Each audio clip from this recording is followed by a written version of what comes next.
Hey, I'm Christine the Mean, and I'm here today just to do a quick review of some of the great attacks that came out of the 40 and over clan in our recent war against Last of Legend. As you can see, we won this war 66 to 61, so we're pretty proud of that. The first attack I'm going to start with here, we'll start at the top with our Town Hall 12s. So this is Headhunter, who had a 12v12 triple. So let's just replay that one and see what happened. Now, many of you know, I have a personal vendetta against these four square quadrant bases. They're just everywhere and they irritate me. So I always like to highlight a triple, a like level triple against a four square quad base. So you can see that what Headhunter's doing here is he's clearing out one corner of this base, or creating a path for a dragon attack. He used his heroes and a couple of E-Drags to just create that path directly to the town hall. Sends everything in. With this kind of attack, you didn't need to worry too much about that CC. The drags will fry it quickly. Used his warden ability perfectly over the town hall. And then he has the bat spells come in. So he did a really good job scouting this base and noticing, where those whiz towers were, and that the infernos were on set to single. And as a result, he can use these bat spells quite effectively to remove some pretty significant defenses out of this base, which of course helps his dragons out quite a bit to have those there. So you can already see that this is going to triple. This is it almost was done when he released the bat spells. It was pretty obvious that it was going to get there. So anyway, Headhunter doing a great job on this base. It's yet another example of why the four square quadrant base should cease to exist in Clash of Clans. Unfortunately, I think we will continue to see it. Now, this attack would have been much more difficult, and you probably would not have approached it this way had all of those infernos been set to multi.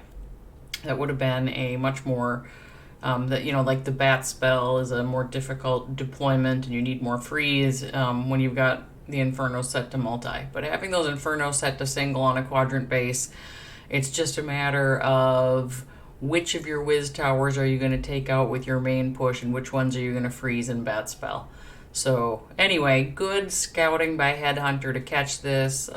Solid execution on the attack. He's, this is pretty much over, and he's still got a lot of stuff flying. So pretty proud of Headhunter for this attack. Just let that finish. He didn't even use his poison. I guess he wasn't at all worried about that clan castle coming out. So good job by Headhunter on that one. So the second one that I wanted to show, I'm going to show all of our 12v12 triples. So this one is Cyrus McCade, and he has an attack that we're going to watch now. Notice it took him less than 2 minutes to finish this base off. Now, granted, this the walls are a little low on this. So he's got a queen walk in one corner there to help clear that corner out. He drops his king and a couple of wizards in the other corner, and then bowlers and witches up the middle.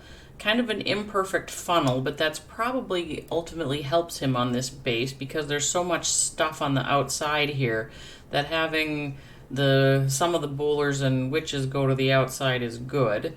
Now, more normally I'd be like really worried about that clan castle coming out in the middle and his queen being on the top side. But again, the poison spell seemed to take that out. There were a couple witches in there shooting it down. So that it all worked out just fine. And ultimately, he had a P.E.K.K.A. in the CC there, and it pops out, and the whole thing just, the rest of the base just falls to the strength of this attack. Now, on this particular one, I am gonna say that this would be much harder with white or blue walls, but with these relatively low-level walls, the troops can get through pretty quickly, and that helps a lot. And he's got a lot of healers still going here at the end of this attack. So it's been quite an effective 12v12 for Cyrus McCade. And he's just got to clean this up, so I'm going to speed that up a little bit for us. You can just watch the end. There we go. Nice triple by Cyrus. So the next, we had one more 12v12 triple, and again, we're getting to the bottom of the 12v12s here. So these are not the strongest of Town Hall 12 bases. But MadDog also put up a really good one, and again, a version of the 4-square quadrant base, which I really dislike. And again, the infernos are set to single here. Actually, this one appears like it only has 2 infernos, so it's sort of a super 11, I guess. So I'm just going to speed this up a little bit, just to speed it up. So Clan Castle's coming out. He's frying that with that E-drag. We'll see how he sets on the other side of a funnel here for this. All right, E-drag in the other corner. So he's decided which corner he's going in through. Used an E-drag on the 2 sides to get the funnel set.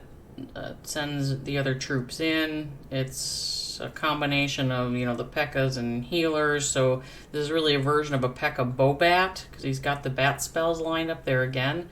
And again, with these single infernos, these quadrant bases tend to be pretty susceptible to bat spelling, and you can see that he's just wreaking havoc all over this base with those bats. So he identified where the whiz towers were early, took care of those, had plans for those, sometimes taking them out with the kill squad, sometimes with freeze spells, and then the rest of it is just it's just falling to the strength of his bat. I mean, look at how many bats he's still got flying here at the end. That is pretty impressive. Apologize for the noise in the background. That's my cats having a fight. Good job, MadDog. Good job scouting that one. Okay, I also wanted that we had an 11v11 triple in this war. I think, was it this one? Yes. So this is Murda's triple. Again, a Town Hall 11v Town Hall 11. He's got hogs, and I really wanted to show the hogs.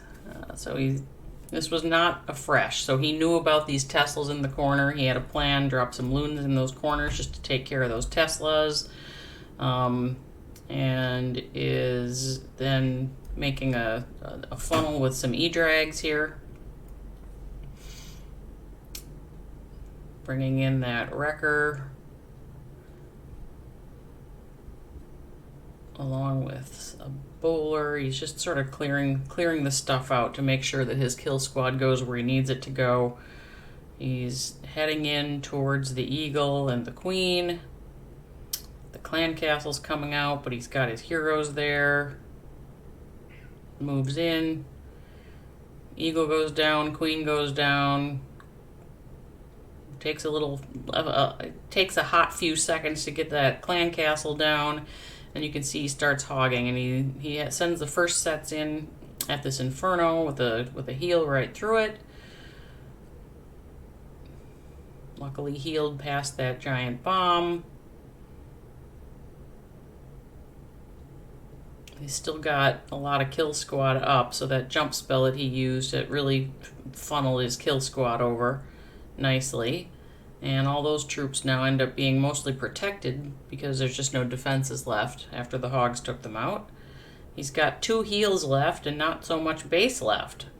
So even though he's got that tornado trap there, it's just really not going to cause him too much trouble. He's just got his hogs moving through. Now they're just finishing up. And with a couple of cleanup troops and his queen still up, this is done for. Nice hit by Murda in our war. Those level triples always help with the wins. Good job, Ree.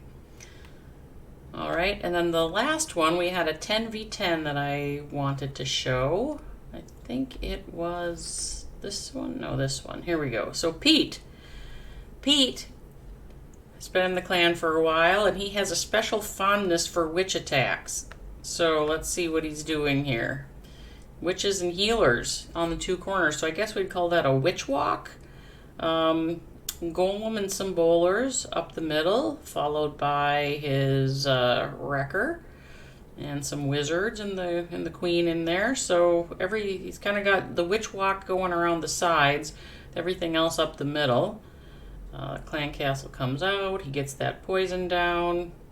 He's got all of his queen's kind of off to one side there. So this flying Clan Castle, it really would have been better if she'd gone into the middle. So I don't know, but he did have those a couple of wizards and some archers up the back there that I think helped to take that down. Jump spells, getting everything into the middle and kind of in range of both of those infernos. Again, his queen walked to the side. I don't really think he meant for that to happen, but ultimately it works out okay. And he's a big user of the witches, and I know there's a lot of people who really dislike the witches, and I can't quite figure out why you would dislike a troop that is pretty effective. And yeah, you'll say it's random and not repeatable and whatever, but when you get like level triples with them, why would you hate on them? That's not clear to me. So I'm pretty happy to see that Pete is still being successful with these witches at Town Hall 10. Scroll up here. There are those 2 Teslas in the corner. And at this point, when I was watching this live, I was thinking, oh my gosh, this isn't going to work. He's not going to get this done. He's got a multi-up and those 2 Teslas. But the queen breaks through the wall. She kind of works around, comes over. He's still got healers up, so things kind of just last a little bit longer when you have all that still in play. And then he kind of got lucky on this split with a whole bunch of witches going one way and the queen and some skellies going the other way. Took both those things, just took them right down without any issue whatsoever. So great job by Pete on that 10v10. And with that, those were the ones I wanted to highlight from this war. The 40 and over clan again had a win against the Last of Legend League. Last of Legend clan. Have a couple of wins in a row now for the 40 and overs, and we will keep on warring. Thanks so much. See you next time.